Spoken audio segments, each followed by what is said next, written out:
Halo, selamat pagi. Saya Fahmi Istiqlal akan menyampaikan berkaitan dengan UAS Perekonomian Indonesia.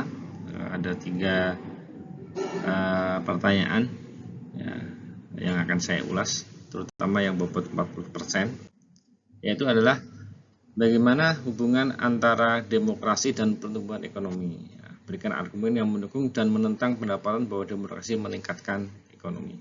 Ya.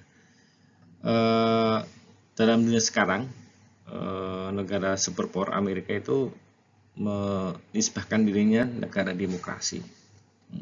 Bahkan Cina yang notabene komunis pun melaksanakan demokrasi dengan adanya pemilihan presiden maupun perdana menterinya. Nah, ini juga sistem demokrasi.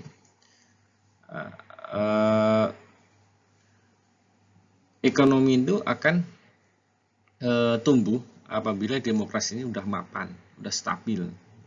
Jadi bukan hanya demokrasi yang memberikan ruang gerak kepada semua warganya, tetapi bagaimana demokrasi itu menciptakan kestabilan politik dan kestabilan pemerintahan. Nah, sebagai contoh di Amerika atau US itu biar stabil maka mengerucut ke dua partai, hanya dua partai, yaitu Partai Republik dan Partai Demokrat.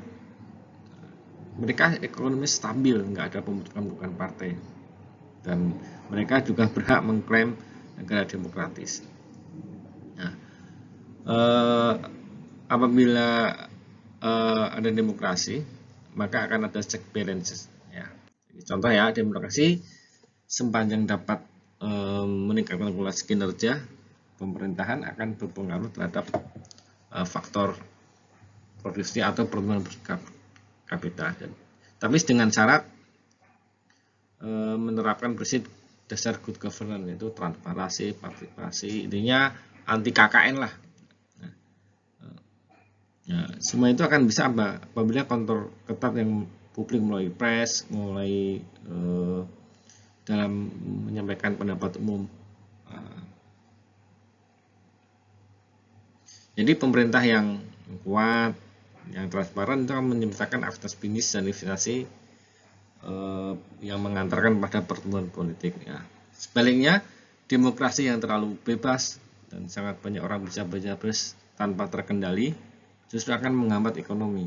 Ya, Indonesia pernah mengalaminya ya, di itu demokrasi, demo, penurunan Presiden Gus Dur itu kan nggak stabil, ekonominya juga nggak akan stabil. Tapi demokrasi yang terpimpin oleh Presiden Soeharto menciptakan stabilitas politik, ekonominya akan tumbuh stabil. Di era SBY dia diberikan 10 tahun amanah dari rakyat, juga ekonominya cenderung lebih stabil. Selanjutnya, uraikan permasalahan korupsi dalam konteks ilmu politik, dan menurut Anda pribadi bagaimana upaya yang dilakukan untuk mengatasi. Jadi politik, demokrasi maupun korupsi itu sangat berhubungan dengan erat. Demokrasi dengan high cost dan secara akal nalar seorang kepala daerah, seorang presiden itu dengan gaji seperti yang ada di Indonesia tidak akan pernah mengembalikan modal politiknya. Itulah awal mula korupsi terjadi karena demokrasi yang high cost. Jadi makanya perlu tatanan politik yang bagus untuk memberantas korupsi, termasuk evaluasi pilkada secara langsung. Itu juga high cost dan muncul potensi korupsi yang sangat tinggi yang dilakukan oleh raja-raja kecil di setiap daerahnya.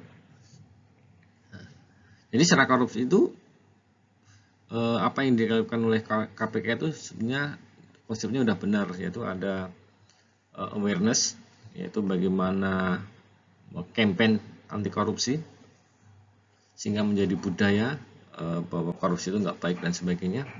Ada lagi bentuk penindakan ya, ada penindakan maupun pembuatan sistem. Nah, ini politik dan ekonomi sangat erat. Bila politiknya tidak bagus, maka akan menghasilkan sistem yang korup.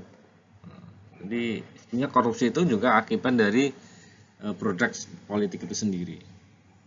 Jadi bagaimana mencegahnya, ya edukasi. Ya, ini edukasi masyarakat, ada sekolah sekolah dasar, ada kurikulum tentang anti korupsi. Sistem yang bagus, tata pemerintahan dibuat sebaik mungkin, ada tender-tender dan sebagainya harus terbuka, transparan, lewat website semua bisa diakses. Walaupun seperti itu masih ada celahnya. Ada penindakan. Nah, penindakan ini juga ini lingkaran setan ya kan, karena yang menindak juga nggak bersih. Makanya pada justru korupsi terbesar itu ada di penindak, baik hakim, jaksa maupun polisi. Nah, selanjutnya peran regulasi pemerintah dalam mengawasi aktivitas bisnis dan melindungi kepentingan konsumen. Jadi pemerintah sebagai regulator selain menciptakan iklim bisnis, investasi juga harus melakukan aktivitas pengawasan. Dari sisi keuangan itu ada OJK, ada BI regulator, penjaga moneternya, ada OJK yang menjaga regulasinya. Nah, ini salah satu bentuk pengawasan, ada OJK. Nah, ini peran pemerintah dalam meningkatkan perlindungan terhadap konsumen adalah mulai peningkatan standarisasi, pemberdayaan konsumen, pengawasan barang jasa yang beredar, standarisasi dari pemerintah, terus ada pembukaan layanan testing oleh lembaga-lembaga pemerintah, itu juga akan mewujudkan perlindungan terhadap konsumen. Nah, contoh ada tes di balik kimia, tes tentang makanan, tentang mutasi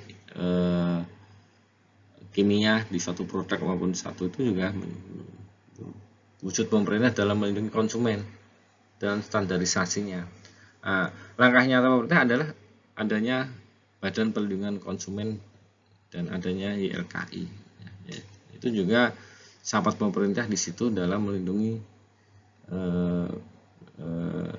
konsumen dan mengawasi bisnis. Ada lagi Badan Pengawas Keuangan dan sebagainya, itu sebenarnya melindungi atau badan persaingan usaha, itu juga bentuk pengawasan pemerintah terhadap dunia usaha. Baik, sekilas itu yang saya sampaikan. Mohon maaf. Terima kasih.